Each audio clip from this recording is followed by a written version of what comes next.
सुप्रभात बच्चों, मैं आपकी शिक्षिका सुषमा वर्मा।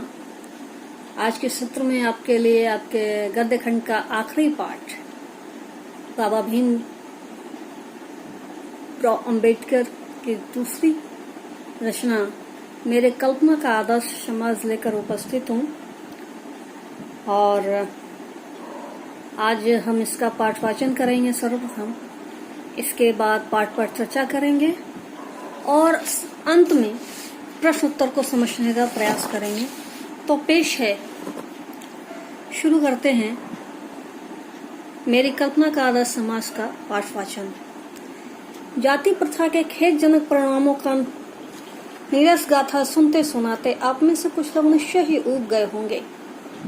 यह अस्वाभाविक भी नहीं है, अतः अब मैं समस्या के रचनात्मक पहलू को लेता हूँ। मेरे द्वारा जाति प्रथा की आलोचना सुनकर आप लोग मुझसे यह प्रश्न पूछना चाहेंगे कि यदि मैं जातियों के विरुद्ध हूँ तो फिर मेरे दृष्टि में आदर्श समाज क्या है। ठीक है, यदि ऐसा पूछेंगे तो मेरा उत्तर होगा कि मेरा आदर्श समाज स्वतंत्रता, समता, भ्रातृता पर आधारित होगा। क्या यह ठीक नहीं है? भ्रातृता अर्थात भाईचारे में किसी को क्या आपत्ति हो सकती है? किसी भी आदर्श समाज में इतनी गतिशीलता होनी चाहिए जिससे कोई भी वांछित परिवर्तन समाज के एक छोर से दूसरे छोर तक संचारित हो सके। ऐसे समाज में बहुविध हितों में सबका भाग होना चाहिए तथा सबको उनकी रक्षा के प्रति सजग होना चाहिए। सामाजिक जीवन में अबाध संपर्क के अनेक साधन और अवसर उपलब्ध रहने चाहिए। तात्पर्य यह है कि दूध पानी के मिश्रण की तरह भाईचारे का यही वास्तविक रूप है और इसी का दूसरा नाम लोकतंत्र है। केवल शासन पद्धति की एक पद्धति ही नहीं है। लोकतंत्र मूलतः सामूहिक जीवनचर्या की एक रीति तथा समाज के सम्मिलित अनुभवों के आदान प्रदान का नाम है। इनमें यह आवश्यक है कि अपने साथियों के प्रति श्रद्धा व सम्मान का भाव हो। इसी प्रकार स्वतंत्रता पर भी क्या कोई आपत्ति हो सकती है? गमनागमन की स्वाधीनता, जीवन तथा शारीरिक सुरक्षा की स्वाधीनता के अर्थों में शायद ही कोई स्वतंत्रता का विरोध करे। इसी प्रकार संपत्ति के अधिकार, जीविकोपार्जन के लिए आवश्यक औजार व सामग्री रखने के अधिकार, जिससे शरीर को स्वस्थ रखा जा सके, के अर्थ में भी स्वतंत्रता पर कोई आपत्ति नहीं हो सकती। तो फिर मनुष्य की शक्ति के समक्ष एवं प्रभावशाली प्रयोग की भी स्वतंत्रता क्यों न प्रदान की जाए? जाति प्रथा के पोषक जीवन, शारीरिक सुरक्षा तथा संपत्ति के अधिकार की स्वतंत्रता को तो स्वीकार कर लेंगे, परंतु मनुष्य के सक्षम एवं प्रभावशाली प्रयोग की स्वतंत्रता देने के लिए जल्दी तैयार नहीं होंगे, क्योंकि इस प्रकार की स्वतंत्रता का अर्थ होगा अपना व्यवसाय चुनने की स्वतंत्रता किसी को नहीं है। तो उसका अर्थ उसे दास्ता में जकड़ कर रखना होगा, क्योंकि दास्ता केवल कानूनी पराधीनता ही नहीं कहा जा सकता। दास्ता में वह स्थिति भी सम्मिलित है जिसमें कुछ व्यक्तियों को दूसरे लोगों के द्वारा निर्धारित व्यवहार एवं कर्तव्यों का पालन करने के लिए विवश होना पड़ता है। यह स्थिति कानूनी पराधीनता न होने पर भी पाई जा सकती है। उदाहरणार्थ, जाति प्रथा की तरह ऐसे वर्ग होना संभव है जहां कुछ लोगों को अपनी इच्छा के विरुद्ध पेशे अपनाने पड़ते हैं। अब आइए समता पर विचार करें। क्या समता पर किसी को आपत्ति हो सकती है? फ्रांसीसी क्रांति के नारे में समता शब्द ही विवाद का विषय रहा है। समता के आलोचक यह कह सकते हैं कि सभी मनुष्य बराबर नहीं होते और उनका यह तर्क वजन भी रखता है, लेकिन तथ्य होते हुए भी यह विशेष महत्व नहीं रखता, क्योंकि शाब्दिक अर्थ में समता असंभव होते हुए भी नियामक सिद्धांत है। मनुष्यों की क्षमता 3 बातों पर निर्भर करती है: शारीरिक वंश परंपरा, सामाजिक उत्तराधिकार अर्थात सामाजिक परंपरा के रूप में माता पिता के कल्याण की कामना, शिक्षा तथा वैज्ञानिक ज्ञानार्जन आदि सभी उपलब्धियां जिनके कारण सभ्य समाज जंगली लोगों की अपेक्षा विशिष्टता प्राप्त करता है, और अंत में मनुष्य के अपने प्रयत्न। इन तीनों दृष्टियों से निस्संदेह मनुष्य समान नहीं होते। तो क्या इन विशेषताओं के कारण समाज को भी उनके साथ असमान व्यवहार करना चाहिए? समता विरोध करने वालों के पास क्या जवाब है? व्यक्ति विशेष के दृष्टिकोण से असमान प्रयत्न के कारण असमान व्यवहार को अनुचित नहीं कहा जा सकता। साथ ही प्रत्येक व्यक्ति को अपनी क्षमता का विकास करने का पूरा प्रोत्साहन देना सर्वथा उचित है। परंतु यदि मनुष्य प्रथम दो बातों में असमान है तो क्या इस आधार पर उनके साथ भिन्न व्यवहार उचित है? उत्तम व्यवहार के हक की प्रतियोगिता में वो लोग निश्चय ही बाजी मार ले जाएंगे जिन्हें उत्तम कुल शिक्षा, पारिवारिक ख्याति, पैतृक संपदा तथा व्यावसायिक प्रतिष्ठा का लाभ प्राप्त है। इस प्रकार पूर्ण सुविधा संपन्नों को ही उत्तम व्यवहार का हकदार माना जाना वास्तव में निष्पक्ष निर्णय नहीं कहा जा सकता, क्योंकि यह सुविधा संपन्नों के पक्ष में निर्णय देना होगा। अतः न्याय का तकाजा यह है कि जहाँ हम तीसरे प्रयासों की असमानता जो मनुष्यों के अपने वश की बात है आधार पर मनुष्य के साथ असमान व्यवहार को उचित ठहराते हैं, वहाँ प्रथम दो आधारों जो मनुष्य के अपने वश की बातें नहीं हैं पर उनके असमान व्यवहार नितांत अनुचित हैं और हमें ऐसे व्यक्तियों के साथ यथासंभव समान व्यवहार करना चाहिए। दूसरे शब्दों में, समाज को यदि अपने सदस्यों से अधिकतम उपयोगिता प्राप्त करनी है तो यह तो संभव है जब समाज के सदस्यों को आरंभ से ही समान अवसर एवं समान व्यवहार उपलब्ध कराया जाए। समता का औचित्य यहीं पर समाप्त नहीं होता, इसका और भी आधार उपलब्ध है। एक राजनीतिक पुरुष का बहुत बड़ी जनसंख्या से पाला पड़ता है। अपनी जनता से व्यवहार करते समय राजनीतिज्ञ के पास न तो इतना समय होता है, न प्रत्येक के विषय में इतनी जानकारी ही होती है जिससे वह सबको अलग अलग आवश्यकताओं और क्षमताओं के आधार पर वांछित व्यवहार अलग अलग कर सके। वैसे भी आवश्यकताओं और क्षमताओं के आधार पर भिन्न व्यवहार कितना भी आवश्यक तथा औचित्यपूर्ण क्यों न हो, मानवता के दृष्टिकोण से समाज के दो वर्गों व श्रेणियों में नहीं बांटा जा सकता। ऐसी स्थिति में राजनीतिज्ञ को अपने व्यवहार में एक व्यवहार्य सिद्धांत की आवश्यकता होती है और यह व्यवहार्य सिद्धांत यही होता है कि सब मनुष्यों के साथ समान व्यवहार किया जाए। राजनीतिज्ञ यह व्यवहार इसलिए नहीं करता कि सब लोग समान होते, बल्कि इसलिए कि वर्गीकरण और श्रेणीकरण संभव नहीं होता। इस प्रकार समता एक काल्पनिक जगत की वस्तु है।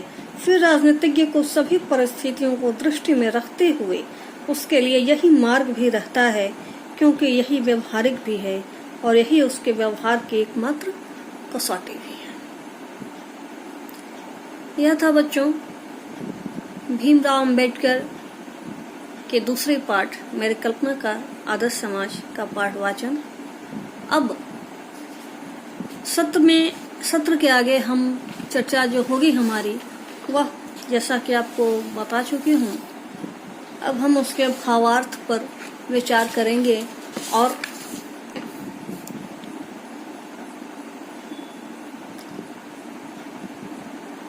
इस सत्र के दूसरे चर्चा पर हम आते हैं जो पाठ व्याख्या है। इस सत्र की दूसरी चर्चा में समाहित पाठ की व्याख्या तो बच्चों इसके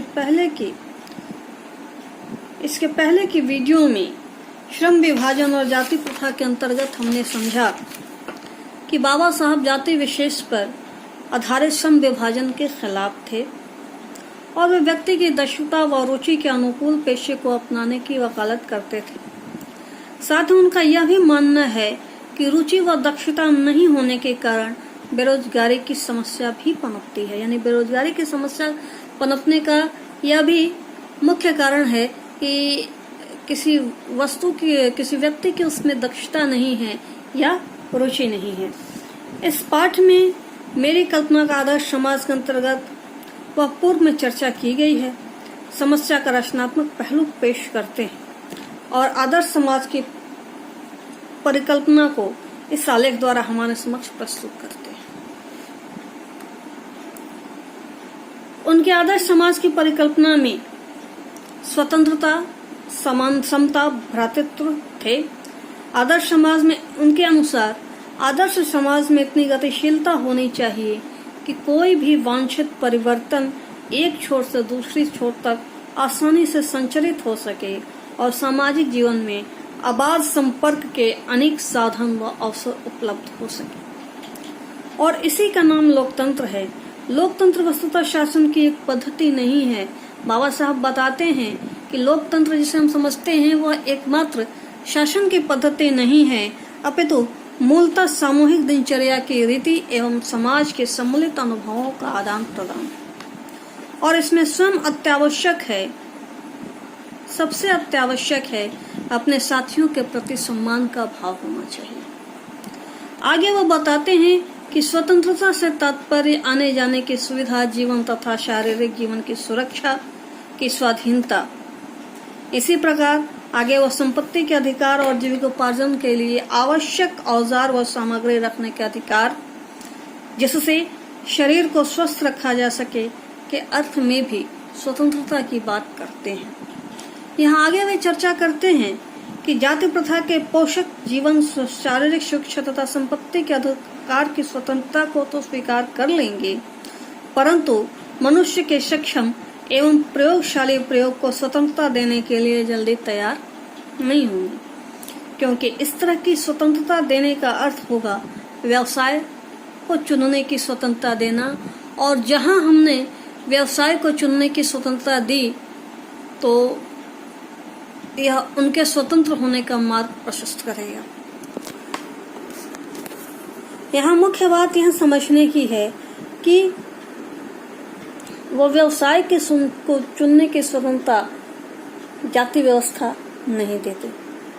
जैसा हमने देखा कि यह एक मान्यता है कि जो डॉक्टर है उसका बेटा डॉक्टर है, जो इंजीनियर है उसका बेटा इंजीनियर है, जो राजा है उसका बेटा राजा है, या फिर जो निम्न कार्य करता है, जैसे जातिगत और शूद्र व्यवस्था में हम देखेंगे, जातिगत किंतु शूद्र व्यवस्था में कि अगर वह कपड़ा धोने का काम करता है या कपड़ा सीने का काम करता है या फिर मैला धोने का काम करता है, तो उसके संतान जो है पीढ़ी दर पीढ़ी वही काम करती रहेगी, उसे दूसरा काम करने की आजादी नहीं होगी। ये आजादी दे देने से ही जाति व्यवस्था खंडित सी महसूस होती है। इसलिए जाति वर्ग के जो पोषक हैं, जाति व्यवस्था के जो पोषक हैं, वो कभी भी नहीं चाहेंगे कि व्यक्ति को पेशा चुनने की या व्यवसाय चुनने की स्वतंत्रता दी जाए। और यहीं पर आपकी रुचि और दक्षता का हनन होता है। और जहाँ रुचि नहीं है, जहाँ आप जिस व्यवस्था में, जिस कर्म में, जिस कार्य में आप दक्ष नहीं हैं, तो ऐसे में एक तरह से यह बेरोजगारी की ही स्थिति है कि मन मारकर आपको काम वो करना पड़ रहा है जिसकी इच्छा करने की आपको, जिसको करने की इच्छा आप में जरा भी नहीं है। यह भी एक तरह की, जब हम इकोनॉमिक्स पढ़ेंगे या आप में से जिनका भी विषय होगा अर्थशास्त्र, वो ये समझेंगे कि यह भी बेरोजगारी का एक प्रकार है कि आप में जो योग्यता है उस योग्यता के अनुरूप आपको काम नहीं मिल रहा है। सपोज आपने एमए कर लिया है और एमए करना, एमए उच्च शिक्षा के अंतर्गत आता है, लेकिन आपको 10th पास, 7th पास, मैट्रिक पास जो है उसके उस योग्यता का अनुरूप काम मिलता है, तो यह भी एक प्रकार की बेरोजगारी है कि चपरासी पद के लिए, गार्ड पद के लिए, है ना, मैट्रिक पास नहीं, जिसमें मैट्रिक पास या 7th पास, 8th पास लोगों की आवश्यकता होती है, वहाँ एमए पास और पीएचडी पास लोग आवेदन दें। तो ठीक है बच्चों, आगे अम्बेडकर चर्चा करते हैं कि दासता केवल कानूनी पराधीनता नहीं है, अपितु दूसरे व्यक्तियों द्वारा निर्धारित व्यवहार और कर्तव्य का पालन करने पर विवश करना भी है। समता पर चर्चा करते हुए अम्बेडकर बताते हैं, यह सच है कि सभी मनुष्य बराबर नहीं होते, बावजूद इसके वे बताते हैं कि यह शब्द असंभव होते हुए भी समता का नियामक शब्द है। मनुष्य की क्षमता 3 बातों पर निर्भर करती है। किसी भी मनुष्य की कैपेसिटी 3 बातों पर निर्भर करती है, ध्यान देंगे। सबसे पहली चीज उसकी शारीरिक वंश परंपरा, है ना, दूसरा है सामाजिक उत्तराधिकार, और तीसरा है मनुष्य के अपने प्रयत्न। यहाँ ध्यान देंगे कि शारीरिक वंश परंपरा जो है यह मेरे हाथ की चीज नहीं। यानी कि हम किस कुल में जन्म लेते हैं, किस जाति में जन्म लेते हैं, किस परिवार में जन्म लेते हैं, इस पर तो हमारा वश नहीं है। दूसरी, सामाजिक उत्तराधिकार, यह भी उसी से जुड़ा हुआ प्रश्न है, इस पर भी मेरा अधिकार नहीं है ना। तीसरा जो है, मनुष्य के अपने प्रयत्न, यह मनुष्य के हाथ में है ना। मान लीजिए तकदीर में हमको न मिला या नहीं मिलना है, लेकिन मैंने अपना भाग्य तो नहीं देखा। हम अपने भाग्य विधाता, भाग्य निर्माता अवश्य हैं, लेकिन हमने अपना भाग्य नहीं देखा। तो इसके लिए हम क्या करेंगे? सिंपली इसके लिए हम प्रयास करेंगे, क्योंकि जिस घर में हम पैदा लिए हैं, जो समाज मेरा है, उस पर तो मेरा अधिकार नहीं है, उस पर तो मेरा वश नहीं है कि मैं कहूँ कि नहीं, मुझे ये घर नहीं पसंद है, मुझे दूसरे घर में जन्म दो, मुझे यहाँ के लोग नहीं पसंद हैं, मुझे दूसरी व्यवस्था दो। ये कहना हमारे हाथ में नहीं है। लेकिन जो हमारे हाथ में है वह भी ना करें तो यह मुश्किल सी बात लगती है। और जब हम प्रयत्न न करें तो हमारे साथ सामाजिक भेदभाव हो तो वह बात समझ में आती है। लेकिन जिन चीजों पर हमारा वश नहीं है, उसके लिए तो अगर मेरे साथ अनुचित व्यवहार या असमान व्यवहार किया जाता है तो यह अनुचित सी बात लगती है ना। इसलिए प्रत्येक व्यक्ति को उसकी क्षमता का विकास करने का पूरा प्रोत्साहन देना सर्वथा उचित है। यहाँ वे प्रश्न करते हैं, यहाँ बाबा साहब प्रश्न करते हैं कि यदि इन दोनों बातों में असमानता है तो उनके साथ भिन्न व्यवहार अनुचित है। और ऐसे में उत्तम कुल, शिक्षा, पारिवारिक ख्याति, पैतृक संपदा में वे लोग बाजी मार ले जाएंगे जो ये सबसे संपन्न होंगे। कुल में संपन्न होंगे, शिक्षा में संपन्न होंगे, पारिवारिक स्थिति होगी, पैतृक संपदा में संपन्न होंगे, है ना। जैसे अगर मुझे उच्च शिक्षा लेनी है लेकिन मेरे पास पैसे नहीं है, तो ऐसे में उच्च शिक्षा वही ले पाएंगे जिनके पास पैसे हैं। ये जरूरी नहीं है कि उनमें योग्यता भी है, पर मेरे योग्य होने के बावजूद मैं उस शिक्षा के अधिकारी नहीं हूँ, तो यह एक असमानता भरा व्यवहार है और यह अनुचित है। प्रयास में असमानता के आधार पर मनुष्यों के साथ असमान व्यवहार उचित है, पर जो चीजें मनुष्य के वश में नहीं है उस आधार पर असमान व्यवहार अनुचित है। यह हम समझ चुके।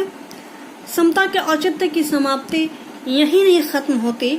इसके अनुसार समता यद्यपि काल्पनिक जगत की वस्तु है, फिर भी राजनीतिज्ञ के संबंध में वह बताते हैं कि समय की कमी और व्यस्त कार्यक्रमों के चलते उसके द्वारा समाज में विभिन्न वर्गों को बांट देना बिल्कुल भी न्यायसंगत नहीं ठहराया जा सकता।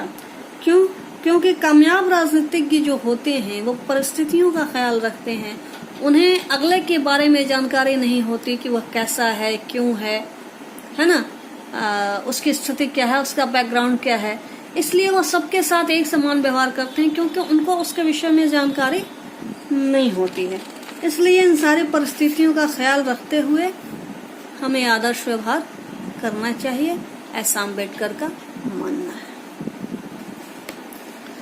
तो बच्चों, मूल रूप से ये आपके पाठ की व्याख्या थी, जो मूलतः अपने कल्पना के आदर्श समाज में अम्बेडकर ने बताया कि 3 परिस्थितियों में अगर तीसरी परिस्थिति के आधार पर, जो कि प्रयत्न का आधार है, उसके प्रयासों का आधार है व्यक्ति के, अगर उस आधार पर किसी से अनुचित व्यवहार हम करते हैं तो यह ठीक है, क्योंकि उसने प्रयास ही नहीं किए। लेकिन जो चीज उसके वश में ही नहीं, जैसे कुल में उत्पन्न होना, सामाजिक उत्तराधिकार होना, ये सब उसके वश में नहीं है और उस आधार पर उससे विभेदीकरण किया जाता है, उससे थोड़ा अलग व्यवहार किया जाता है जो कि अनुचित है, तो यह व्यवस्था उचित नहीं है। और साथ ही वह भी कहते हैं कि पेशे की स्वतंत्रता को कोई भी क्या मतलब, जाति व्यवस्था के जो पोषक है वो उसे स्वीकार नहीं करेंगे। यहाँ इस पाठ से संबंधित जो प्रश्न है बच्चों, पहला प्रश्न है लेखक के मत से दास्तां की व्यापक परिभाषा क्या है? दास्तां की व्यापक परिभाषा के अंदर पाठ व्याख्या में हमने समझा कि दास्तां केवल कानूनी पराधीनता नहीं है ना। केवल कानूनी आधार पर ही आप किसी के दास नहीं हो सकते, किसी के अधीन नहीं हो सकते, बल्कि कुछ लोगों के द्वारा, कुछ तयशुदा लोगों के द्वारा आपको तयशुदा व्यवहार में मर्यादित कर दिया जाता है कि आपको यही पेशा अपनाना है, ऐसे ही व्यवहार करना है, ऐसे ही बातें करनी है। तो यह भी कानूनी पराधीनता के अंतर्गत आता है, यह भी दास्तां के अंतर्गत आता है। और ऐसी स्थिति जो है वह ज्यादा कष्टदायी होती है जहां आपको जबरन किसी व्यवहार के लिए मजबूर किया जाता है, किसी बात के लिए मजबूर किया जाता है। अगला प्रश्न है, शारीरिक वंश परंपरा और सामाजिक उत्तराधिकार की दृष्टि से मनुष्यों में असमानता संभावित रहने के बावजूद अंबेडकर समता को एक व्यवहारिक सिद्धांत मानने का आग्रह क्यों करते हैं? इसके पीछे उनके क्या तर्क हैं? हालांकि अंबेडकर मानते हैं कि समता जो शब्द है वह काल्पनिक शब्द है, काल्पनिक जगत की वस्तु है, फिर भी वह एक व्यवहारिक सिद्धांत मानने को कहते हैं, क्योंकि कुछ आधार, जैसे उन्होंने 3 आधार दिए, उनमें से 2 आधार में कहते हैं कि नहीं, इसके आधार पर तो समता नहीं मान सकते, इनमें से 2 आधार पर समता का व्यवहार किया जाए, तीसरे आधार को आप समता का व्यवहार नहीं मान सकते।